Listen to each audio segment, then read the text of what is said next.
झारखंड विधानसभा monsoon सत्र का आज 5वां दिन है। आज भी सदन में हंगामा होने के आसार हैं। तो वहीं विपक्ष लगातार राज्य में कानून व्यवस्था को लेकर सदन में चर्चा की मांग कर रहा है। तो वहीं नकल विरोधी विधेयक को लेकर भी विपक्ष हमलावर दिखाई दे रहा है। तो दूसरी तरफ सत्ता पक्ष भी विपक्ष के रवैये को लेकर लगातार सवाल उठा रहा है। साथ ही सत्ता पक्ष के विधायक भी मणिपुर हिंसा को लेकर बीजेपी और केंद्र सरकार को लेकर प्रदर्शन करते नजर आ रही है। ऐसे में सत्र के 5वें दिन भी सदन में जोरदार हंगामे होने के आसार दिखाई दे रहे हैं।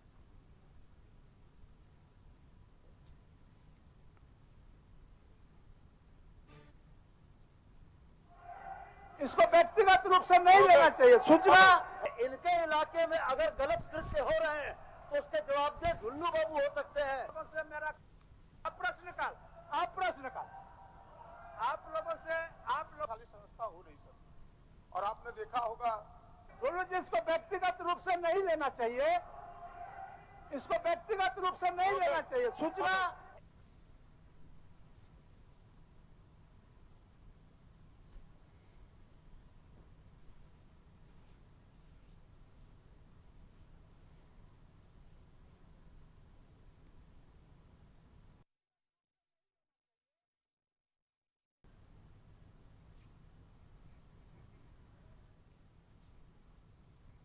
जवाबदेह ढुल्लू बाबू हो सकते हैं। से मेरा करबद्ध निवेदन है, प्रश्न काल आप लोग।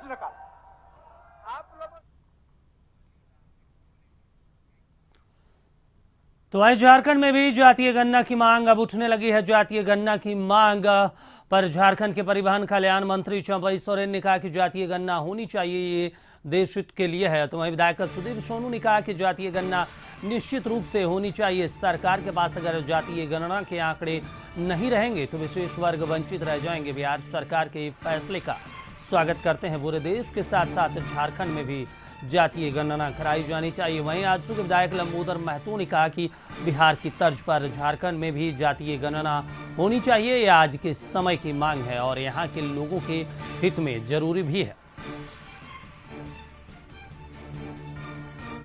होना चाहिए। जब बहुभाषा बहुधर्म के देश है उसमें किसी को हम लोग डोमिनेट नहीं करेंगे। जो समाज अपना अपना जाति, अपना अपना भाषा, अपना अपना धर्म सुरक्षित रहे, यही हमारा भारत का परिचय है, इसलिए होना चाहिए। जातीय जनगणना आज के समय की मांग है और ये एकदम आवश्यक भी है। अभी आप देखे होंगे तो बिहार राज्य सरकार ने अपने खर्च पर वहाँ पर जातीय जनगणना शुरू करा। इसको लेकर कई मामले उच्च न्यायालय में भी गया और कल ही पटना उच्च न्यायालय ने इसको जस्टिफाई भी कर दिया। निश्चित रूप से झारखंड राज्य में भी जातीय जनगणना हो, निश्चित रूप से बहुत महत्वपूर्ण है। राज्य सरकार अपनी योजनाएं बनाती है, विभिन्न जाति समूहों के नाम पर भी योजनाएं बनती हैं। अगर सरकारों के पास जातिगत जनगणना के आंकड़े नहीं रहेंगे तो एक वर्ग विशेष वंचित हो जाएगा। बिहार सरकार ने पहल की, हम इसका स्वागत करते हैं। ऑनरेबल हाईकोर्ट ने तमाम शंकाओं का समाधान करते हुए जातिगत जनगणना को हरी झंडी दी है और मुझको ये लगता है कि इस देश में एक व्यापक बहस इस पर चलनी चाहिए और मैं ये मानता हूं कि पूरे देश के साथ साथ झारखंड में भी जातिगत जनगणना कराई जानी चाहिए। तो वहीं इसी खबर पर ज्यादा जानकारी के लिए हमारे सहयोगी रांची से रुचि शर्मा जुड़ गई हैं। रुचि, ये बताइए कि जातीय जनगणना की मांग अब राजधानी रांची में भी उठने लगी है, जहां आजसू के नेताओं ने भी मांग की है। तो वहीं सत्ता पक्ष के लोगों का भी कहना है कि जातीय गणना होनी चाहिए। क्या कुछ कहा गया है सत्ता पक्ष और विपक्ष के द्वारा? रुचि। बिल्कुल दीपक, देखिए जैसे ही बिहार में ये स्टैंड क्लियर हो गया उसके बाद देखिए कांग्रेस पार्टी मुखर हुई। झारखंड मुक्ति मोर्चा की बात करें, यानी कि सत्तारूढ़ और उनके जो सहयोगी दल हैं वो मुखर होकर के जातीय जनगणना की मांग जो है वो सदन के अंदर भी रखने लगे।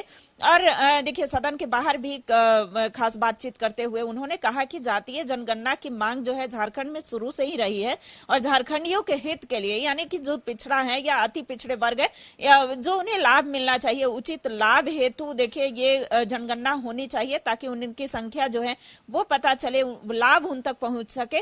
देखिए हालांकि जब हमने भाजपा नेताओं से बात करने की कोशिश की, उन्होंने जातीय जनगणना पर कुछ भी बोलने से इनकार किया। हालांकि जो एक भाजपा के विधायक हैं अमित मंडल, उन्होंने कहा कि सरकार छोटी छोटी चीजों में ही उलझी हुई है, तो एक बड़ा कार्य करने के लिए जो है सरकार को सोचना चाहिए। अगर ऐसा लगता है कि जातीय जनगणना की झारखंड में जरूरत है तो पहले छोटे छोटे कार्यों को निपटाए, उसके बाद इस संदर्भ में सोचे।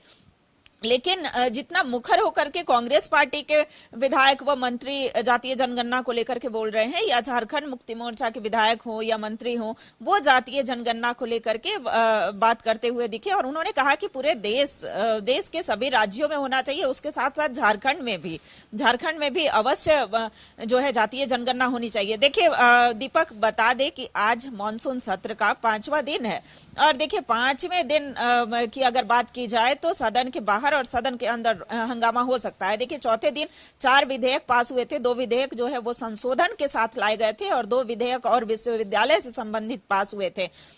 देखिए उसका विरोध जो है, जो विधेयक पास हुए उसका विरोध भाजपा के जो नेता हैं, भाजपा के विधायकों ने किया था, आजसू के विधायक लंबोदर महतो ने भी किया था।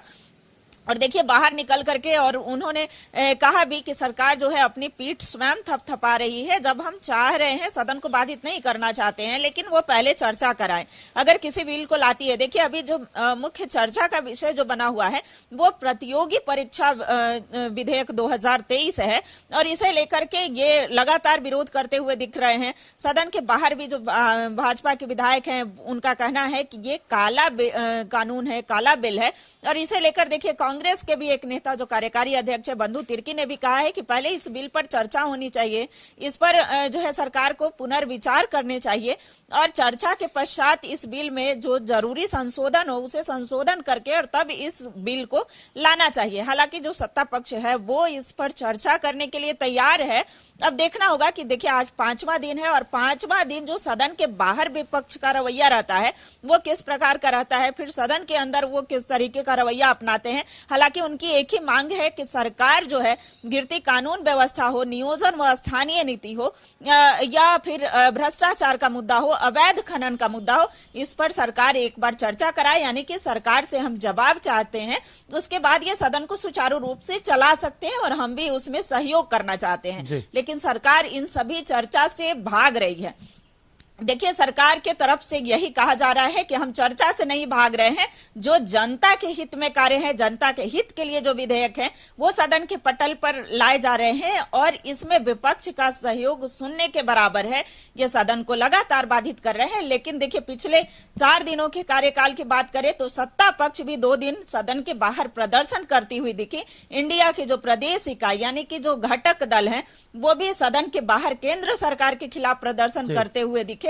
एक दिन मणिपुर के मामले को लेकर के प्रदर्शन रहा, और कल अगर चौथे दिन की बात करें तो किसान के मुद्दे पर, यानी किसानों को जो सुखाड़ से राहत राशि मिलती है उस पर ये प्रदर्शन करते हुए दिखे कि केंद्र सरकार जो है, जो गैर भाजपा शासित प्रदेश देखा गया था कि वॉकआउट भी है। किया गया था विपक्ष के द्वारा, तो आज 5वां दिन है, ऐसा कुछ लग रहा है कि आज भी जो विपक्षी दल हैं वो हंगामा करेंगे, और फिर क्योंकि बहुत कम वक्त का मानसून सत्र भी है इस बार का। रुचि बिल्कुल बिल्कुल, देखिए ये 6 दिवसीय सत्र था और आज 5वां दिन है, और कल छठा दिन अंतिम दिन होगा।